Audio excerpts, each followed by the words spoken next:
മാതാപിതാക്കളെ നഷ്ടപ്പെട്ട കുട്ടികൾക്കായി തമിഴ്നാട് സർക്കാർ ആരംഭിച്ച പ്രതിമാസ ധനസഹായ പദ്ധതി അൻപ് കരങ്ങൾ.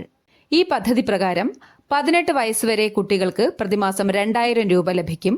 തമിഴ്നാട് മുഖ്യമന്ത്രി എം.കെ. സ്റ്റാലിനാണ് പദ്ധതി ഉദ്ഘാടനം ചെയ്തത്. പ്രശസ്തമായ സൺഡാൻസ് ഫിലിം ഫെസ്റ്റിവലിന്റെ സ്ഥാപകനും അടുത്തിടെ അന്തരിച്ച ഹോളിവുഡ് നടനും സംവിധായകനുമായ വ്യക്തി റോബർട്ട് റെഡ്ഫോർഡ് 1980 ഓർഡിനറി പീപ്പിൾ എന്ന ചിത്രത്തിനാണ് അദ്ദേഹത്തിന് മികച്ച സംവിധായകനുള്ള ഓസ്കാർ പുരസ്കാരം ലഭിച്ചത്. സ്വതന്ത്ര സിനിമകളെ പ്രോത്സാഹിപ്പിക്കുന്നതിനാണ് അദ്ദേഹം സൺഡാൻസ് ഫിലിം ഫെസ്റ്റിവൽ ആരംഭിച്ചത്. മഹാരാഷ്ട്രയുടെ ഗവർണറായി അധിക ചുമതലയേറ്റ വ്യക്തി ആചാര്യ ദേവവ്രത്. ഇദ്ദേഹം നിലവിൽ ഗുജറാത്ത് ഗവർണറാണ്.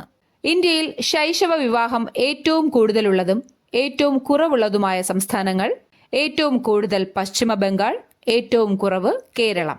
ദേശീയ കുടുംബാരോഗ്യ സർവേ പ്രകാരമാണ് ഈ കണക്കുകൾ. 2028 വരെ ഇന്ത്യൻ ക്രിക്കറ്റ് ടീമിന്റെ മുഖ്യ ജേഴ്സി സ്പോൺസർ അപ്പോളോ ടയേഴ്സ്.